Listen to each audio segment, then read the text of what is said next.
True confessions here. Mike Slenski is actually from the Ohio Valley, St. Clairsville to be exact, but he's been delighting children of all ages for many years. So I want to thank you, Santa Mike, for joining us today. So how did this all begin?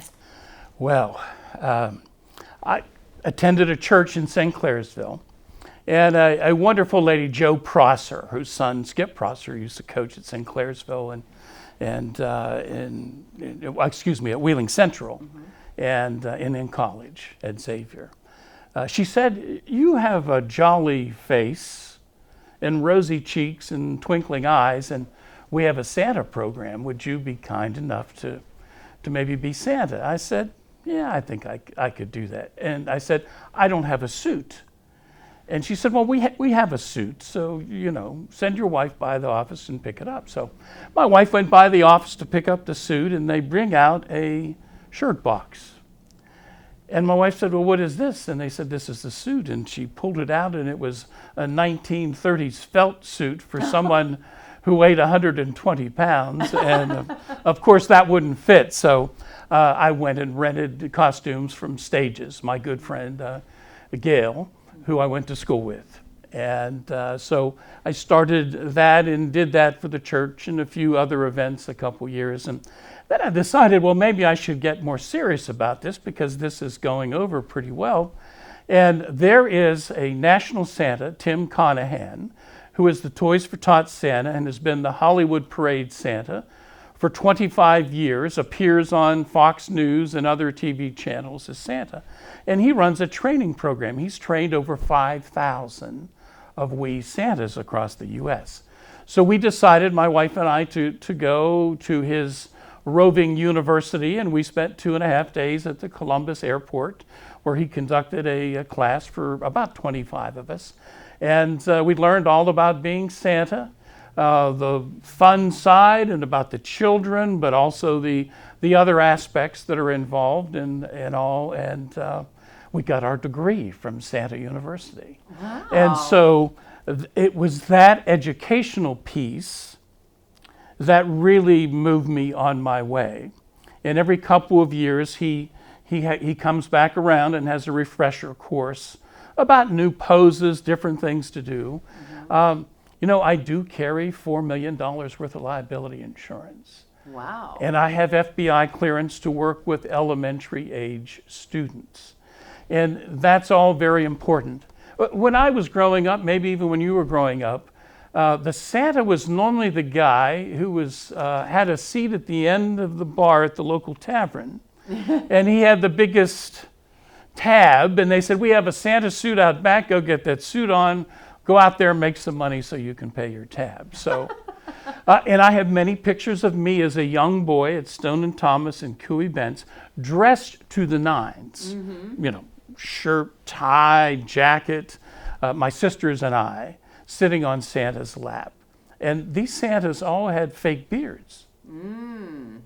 So it was very interesting. So I was supposed to be born on December 25th, I realized. Really? About 3 or 4 years ago. So this has been in the cards for it's destiny. I think it was karma, but now my mother said I was the most painful experience of her life, so I didn't really make it to outside till the 27th. And I tell people, and they, just as you ask me, well, how did you become Santa? And I tell them, I think the man upstairs has been preparing me for this role all of my life.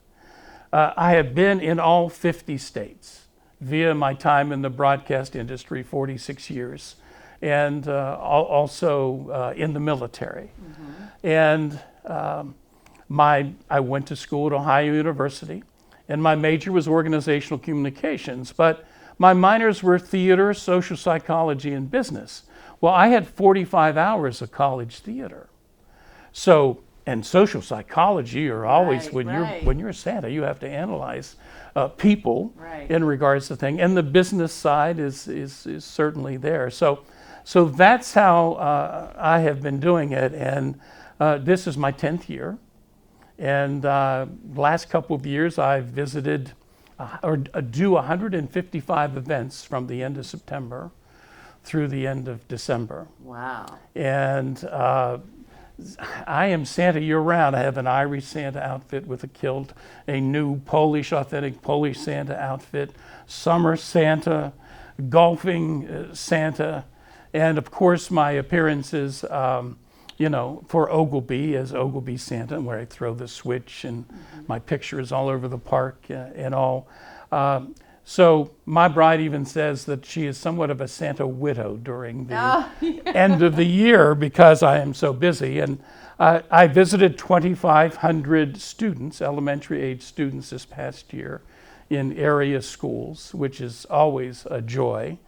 And I do TV commercials for local merchants and Ogilvy. So those commercials happen to appear in Columbus and Cleveland and Pittsburgh. And I have very many visitors who come to see me at the Good Zoo. I'm there about 24 events during November and December. And they know me well, and they are disappointed. Sometimes I can't be there, so I have helpers. Right. I can't be everywhere all the time, and so they really recognize me as the Santa in as the real Santa. Yes, Santa. The real Santa. Doing as much as I do, I really, by the end of the year and sometime before, believe that I am Santa. I bet. So I embody that whole aspect. I think my theater training has helped me with. So let me ask you this: is this probably the best job you've ever had? I would say, I love with a great career. I love my career in broadcasting. Okay, my St. John's Central Yearbook in 1966 said, like to have a career in journalism or broadcasting. So I had lived my dream. All these years, and most people can't say that.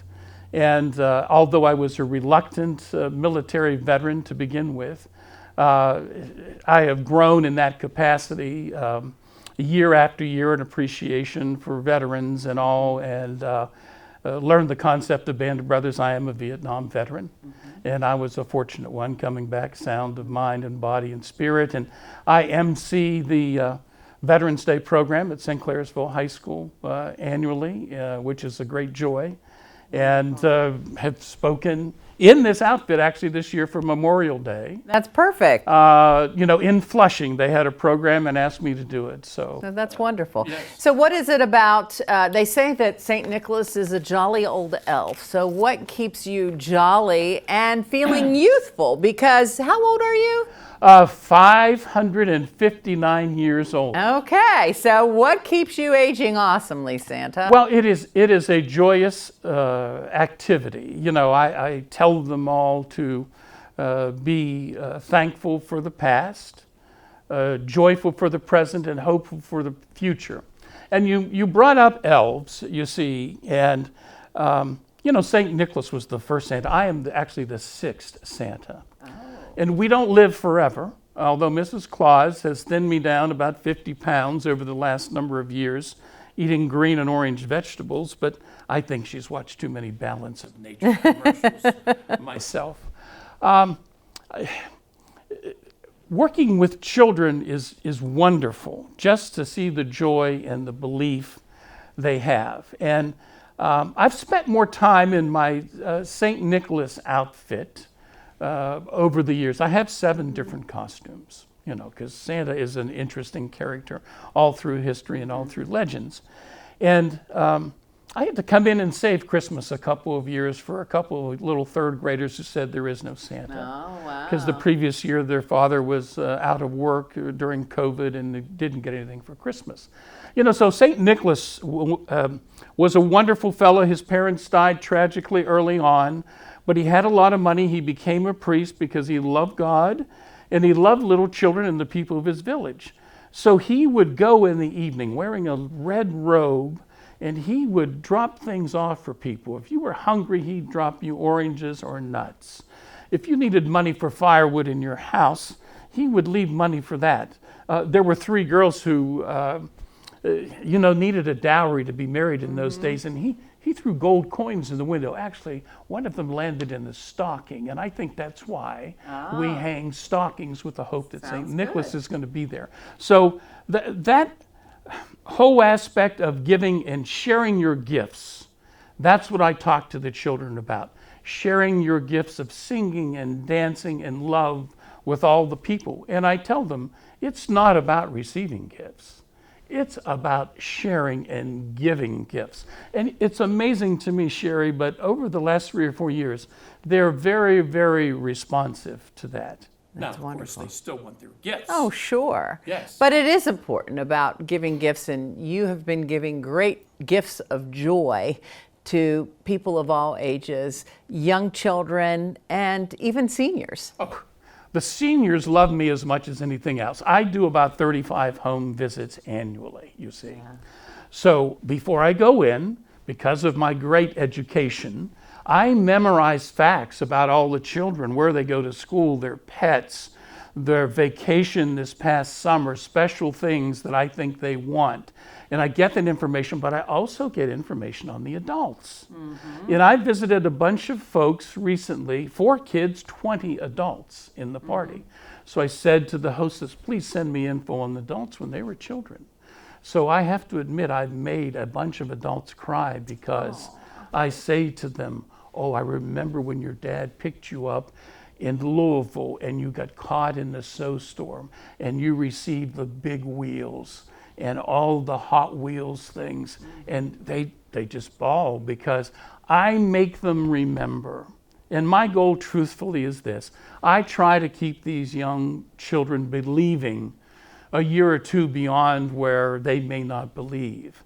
But I try to instill in them and the adults that wonderment, that it's spirit of Christmas that Santa brings. So it is the most fulfilling thing in the world, and the adults love me as much. As a matter of fact, because when we were growing up, there weren't Santas with real beards. The elderly women are often pulling my beard, just to determine if it is truly real or not. So Christmas is as much for the adults as it is for the children, and just remembering the spirit. And I'm very thankful. I mean, I am the most joyous person in the world. You're a very joyful Santa, and you keep the magic of Christmas alive. Mike, thank you very much for joining us. Okay, you're welcome. Ho, ho, ho, everybody. Be good. You get more gifts.